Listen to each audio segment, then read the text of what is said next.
What's up, YouTube? Your bro with the fro here, and I'm doing something new today. So, the PS4 recently came out. If you keep up with gaming news, I know it's somewhat of a big deal, you know. But the PS4 just came out, and Warframe is now on it. Free to play, as always. I hope you didn't think differently. It's free to play, free to download, and it's a really fun game if you haven't played it. So, I'm going to be doing a multi-part survival guide, because starting off, this game can be kind of confusing with all the menus and stuff. So I want to help out the new players so that they can understand what they're doing, where to navigate to, especially early on in the game, so everything will be more of a fluid experience. So this is the first part, and it's going to be just menu basics. But my next video will go over more of the advanced menu items. So to start off with, you have your mission select screen, and this is the main menu. And the mission selects are based on planets, and each planet has a difficulty level and a certain number of resources in them. They also come with different tile sets. So let's check out Mercury. I believe we start on Mercury, right? Yeah. Your first mission is on Terminus. And basically you progress through them, you fight the boss. Your first boss is Captain Vor. And when you fight the boss, you see how it links to Venus? That means you can now go to Venus, or you can just click it from the main menu in the solar system view. So each mission comes with an objective and a tile set, and I'll go over objectives in another video. That'll probably be part 3. So the tile sets, they're basically like see, each map is randomly generated when it comes to the rooms, but each room looks the same in a certain style, basically. So that's what a tile set is. Now, let's open up our arsenal. Okay, so the arsenal is your hub for upgrading, equipping, and changing the looks of your weapons and your warframes. Each character is known as a warframe. So right now I have Loki selected, and don't worry because I have a lot of endgame gear. I've played this game for quite a while, so don't get too intimidated by like not having the amount of warframes that I have. You'll get those all soon if you keep playing this game. It's fun, believe me. I didn't buy any of these characters. I got each one through the game by fighting bosses a ton of times. So let's start with the equip screen. Equip screen is on almost everything except for down here. And the equip screen, it does what it says. You equip your warframe. You can choose a different one and click it, but that's if you have them. You're mostly going to be working on equipping different weapons. Now, after equipment comes with you got the upgrade screen. An upgrade screen is very important. So let me go back to Loki really quickly, because I know some of you probably chose Loki. It's a pretty tough frame to start off with, I must say, but if you're sort of a support guy, you'll like them. So the upgrade screen. This is where you get mods, and mods are basically advancements to your frames. They add buffs to you. Some can actually debuff while adding a buff to them. Those come in later on. You don't have to worry about those right now. So let's start from scratch. You have 3 different mod slots, or mod loadouts that you can choose from, just in case you want to go for a different style and you don't have to re-equip all your mods again. Let's start off with the simple things like polarity slots. Now, each warframe comes with 4 special powers, and the special powers will always be the first 4 if you're sorting by polarity. Loki comes with the decoy, which is his first power. Invisibility, which is his second power. Switch teleport is his third power, and radio disarm is his ultimate. The 4th power is always known as the ultimate. So his first power is going to be the one that only costs 2 points, and you get these points by leveling up. Each level gives you 1 point, and you have a maximum level of 30. And the reason I have 60 is because I have a catalyst on my or is this a reactor? I believe it's a reactor. It's a reactor. That'll come in later on too. That'll be in the second part. It basically doubles the amount of points you can put. So my level is still 30, but I can put 60 points towards mods. So every time you put a mod down, it takes up how many points are in that top corner. You see this one says 2, so it's going to take down 2 points.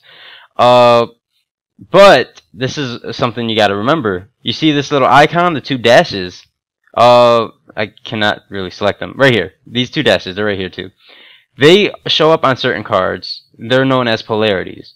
Now, if you put a polarity, if you match up the polarities with the cards, then you get the cost of the card cut in half.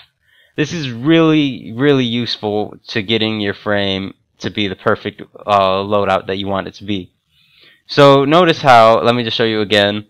This invisibility card costs 4 points. If I put it on the polarity slot, it costs 2. Now what you don't want to do is put something like with a different polarity slot. See, this one costs 10. You don't want to put it on something that has another icon because it will add more points, and you don't want that. So make sure you try to match them up as best as possible. That will make sure you're using your points efficiently. What else we got to talk about? Auras. Okay, so auras, you may notice this extra slot right here where it doesn't let you put a normal mod into it. It says that only an aura can be put in there. Now, auras add to the maximum amount of points you can put onto your Warframe. Or yeah, they only show up for Warframes, and they give you a buff. Like the one that goes with this dash, the single dash, is one called Energy Siphon. You put it on, and notice, since I messed up the slot with the polarity, it actually doubles the amount that the polarity regularly gives me. So originally it said 7. When I put it on the aura, it gives me 14. So now look at that. I even have more points I can spend on my Warframe. So yeah, that's how auras work. Let's see. Let's go back. Now, each weapon has the same thing. It has upgrade screen where different mods. These will be different from the ones that show up in your Warframe slots. Okay, now appearance. Appearance is just cosmetics basically. You have 3 slots again that you can choose how your Warframe looks and how your weapons look. And you can customize them, but the worst part about it is that you have to pay for more color slots because you start off with classic, but you only get this single strip of slots. You have to pay for the extras. Alright, that explains most of this. Now, another thing is Sentinels. Sentinels are little buddies you can have that each have a special power, and they each look cool, like little floating guys surrounding you. The one that I like using is Carrier because he sucks up ammo and items, so you don't have to run around that much, just step over things and grabbing them. So that comes in handy. Let's see what we got. Inventory basically shows you everything you have from your Warframes, your weapons. Miscellaneous means like mostly your blueprints and your resources. And Sentinels, there you go.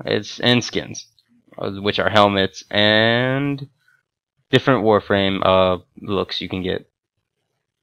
Mods are what, like I said before, what you add to weapons and Warframes to boost their abilities. And this mod slot just shows you all of your mods, or you can separate it based on what you have installed.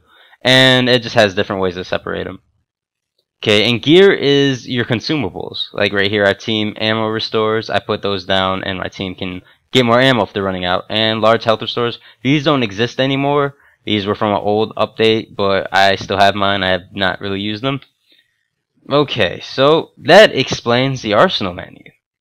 Now what's next? The contacts menu. Contacts menu is basically your friends list. Shows your friends, your recent players, and your clan members. And you can join a clan if you want. Yeah, and another video will explain how clans work. The market. So the market, there's 2 main things about it. There's 2 types of resources. You have your, not resources, but payment methods. You have credits, which are in-game currency, and platinum, which is currency that you can buy for PS4. I think you get a free 100 within the first week, I think. Something like that. You get a bonus for a bunch of free platinum. And platinum is used to not have to farm for weapons and Warframes. You can just buy them, get them immediately. But if you do not want to do that, you can either look for weapons like, I believe the Lex. Yep, you can buy this with credits, and you get it immediately. The Lato, and there's a couple more. But down here, you will find more weapons, which are blueprints, though. You notice that they're not, if you buy them, you won't just get the weapon right there, you actually have to build it. And building takes me to the next and the last menu, the Foundry. So the Foundry shows you all the blueprints that you've found or you've bought while going through the missions or looking through the marketplace. Now with the blueprints, you have to farm for resources to be able to build them. Like let's say I wanted to make the machete. I would have to have 4 gallium, 750 salvage, 800 plastids, and 900 alloy plates. And since I have all of those, I have more than enough, I can just push build, and it'll take 12 hours to build, and it'll cost 15,000 credits.